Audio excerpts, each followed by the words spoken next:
नमस्कार, मैं डॉक्टर राकेश पाठक।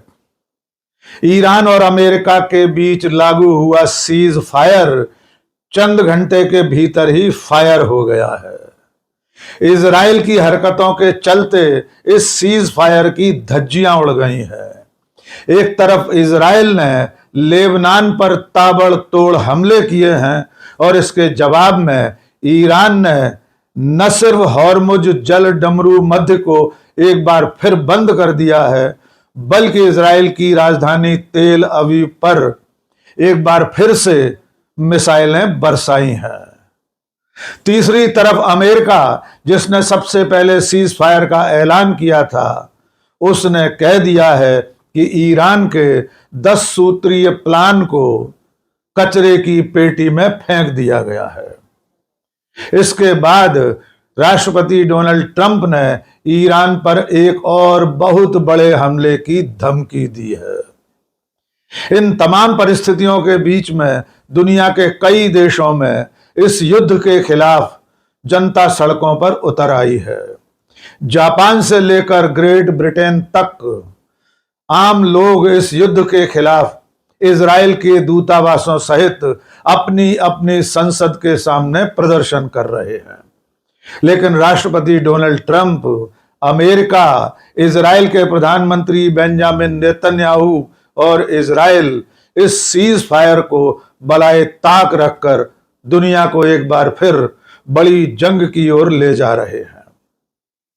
दोस्तों, आप जानते हैं अब से 24 घंटे पहले राष्ट्रपति डोनाल्ड ट्रंप ने एक ट्वीट करके दुनिया को यह जानकारी दी थी कि अमेरिका और इजराइल के बीच सीज फायर हो गया है।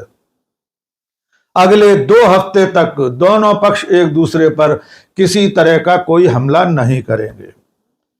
इस सीज फायर के ऐलान के 24 घंटे पहले डोनाल्ड ट्रंप ईरान पर ऐसे हमले की धमकी दे रहे थे जिसके जरिए एक पूरी सभ्यता को खत्म करने की बात थी। लेकिन उसकी डेडलाइन खत्म होने से पहले अमेरिका ने सीज फायर का ऐलान कर दिया।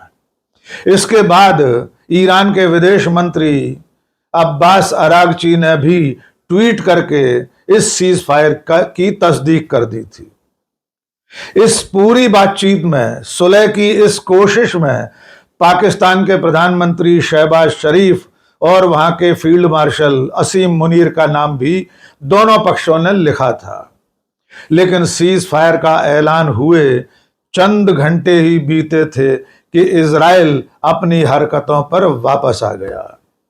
इजराइल ने लेबनान पर बीती रात जबरदस्त हमले किए हैं। ऐसा माना जाता है कि करीब करीब 100 ठिकानों पर इजराइल ने लेबनान की राजधानी बेरूत और उसके आसपास के इलाकों पर मिसाइलें और ड्रोन बरसाए हैं।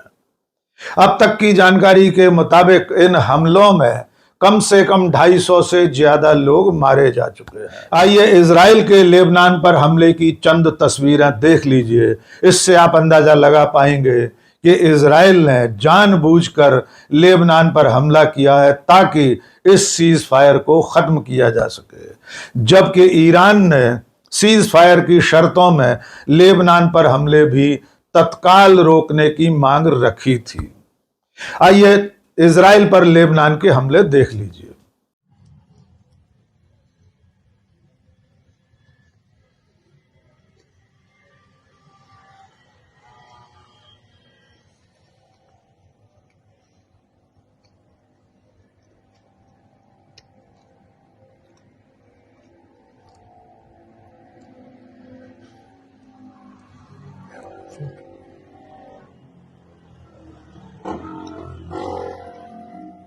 इजराइल के लेबनान पर हमले के बाद ईरान ने भी इजराइल और पड़ोसी खाड़ी देशों पर हमले तेज कर दिए हैं। बीते चंद घंटों में ईरान की तरफ से तेल अवीव पर मिसाइलों का बरसना जारी है। इसके अलावा खाड़ी में अमरीकी ठिकानों पर भी ईरान ने हमले तेज कर दिए हैं। और सबसे बड़ी बात यह है कि जिस हॉर्मुज जल डमरू मध्य को खुलवाने के लिए डोनाल्ड ट्रंप और अमेरिका पूरी ताकत लगाए हुए थे और सीज फायर में उसे खोलने का वादा भी ईरान ने कर दिया था, वो एक बार फिर से बंद कर दिया गया है। ईरान ने कहा है कि चूंकि इजराइल ने सीज फायर की शर्तों का उल्लंघन किया है, उसके लेबनान पर हमले जारी हैं, इसलिए ईरान हॉर्मुज को एक बार फिर बंद कर रहा है। हॉर्मुज के बंद होने से वहां पहले से ही फंसे हुए सैकड़ों तेल टैंकर और गैस के मालवाहक जहाज एक बार फिर संकट में आ गए। पिछले सवा महीने में यानी लड़ाई शुरू होने के बाद से ईरान की इजाजत से बड़ी संख्या में वहां से तेल टैंकर रवाना हो चुके हैं।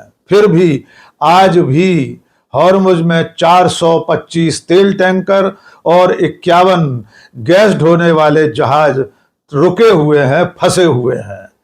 सीज फायर के बाद दुनिया ने उम्मीद लगाई थी कि हॉर्मुज से मालवाहक जहाजों का, तेल टैंकरों का, गैस के टैंकरों का आवागमन एक बार फिर शुरू हो सकेगा, लेकिन इजराइल की हरकत के चलते ईरान ने एक बार फिर से उस पर बैरियर डाल दिया है। ईरान की तरफ से बाकायदा एक स्केच जारी किया गया है जिसमें बताया गया है कि एक और टोल गेट हॉर्मुज में ईरान ने स्थापित कर दिया है। उधर अमेरिका खुद भी सीज फायर के अपने वादे पर कायम नहीं रहा है। चंद घंटे बाद ही व्हाइट हाउस की प्रवक्ता कैरोलिन लेविट ने कहा है कि राष्ट्रपति डोनाल्ड ट्रंप ने ईरान के 10 पॉइंट प्लान को कूड़ेदान में फेंक दिया है। आइए सुनिए कैरोलिन लेविट क्या कह रही हैं। So let me be clear and correct the record. The Iranians originally put forward a 10-point plan that was fundamentally unserious, unacceptable, and completely discarded. It was literally thrown in the garbage by President Trump and his negotiating team. Many outlets in this room have falsely reported on that plan as being acceptable to the United States, and that is false. With the president's deadline fast approaching and the United States military completely decimating Iran with each passing hour, the regime acknowledged reality to the negotiating team. They put forward a more reasonable and entirely different and condensed plan to the president and his team. President Trump and the team determined the new modified plan was a workable basis on which to negotiate and to align it with our own 15-point proposal.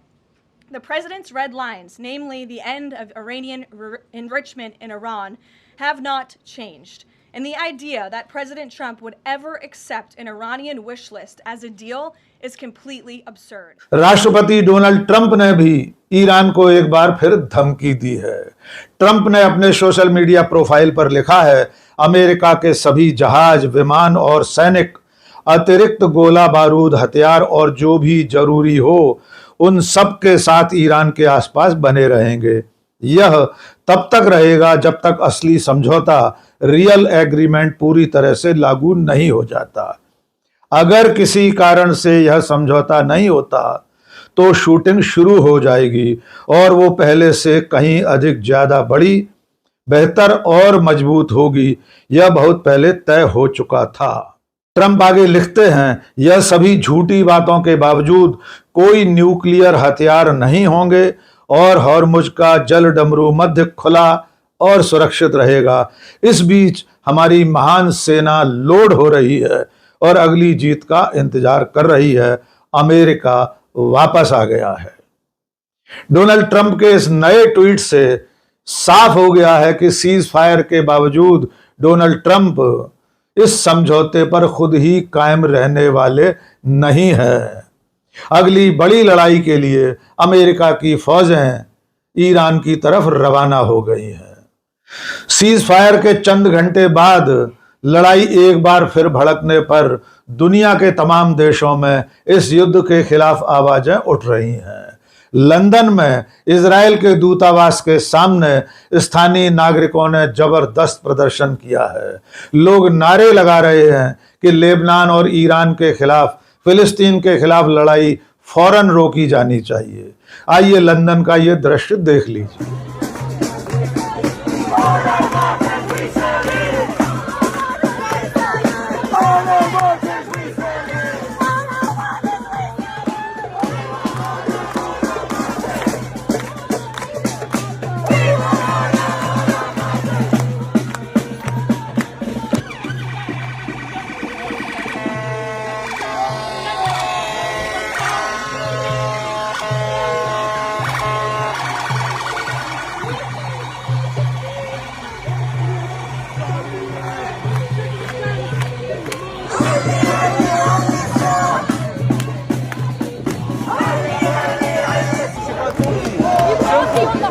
It's a right. It's my right to protest. Why are you stopping me from protesting? Are you taking away my rights? Then don't talk to me.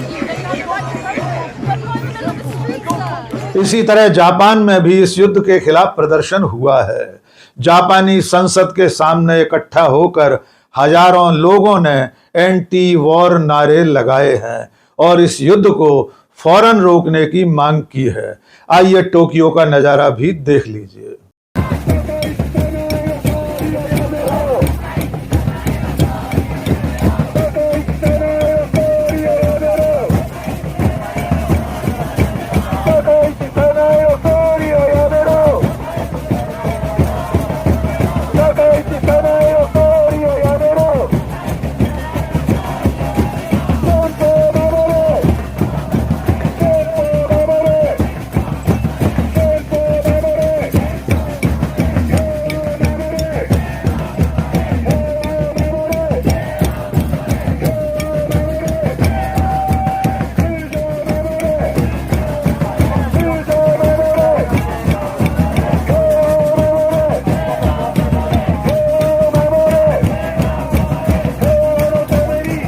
इस घटनाक्रम में पाकिस्तान की भी धज्जियां उड़ रही हैं।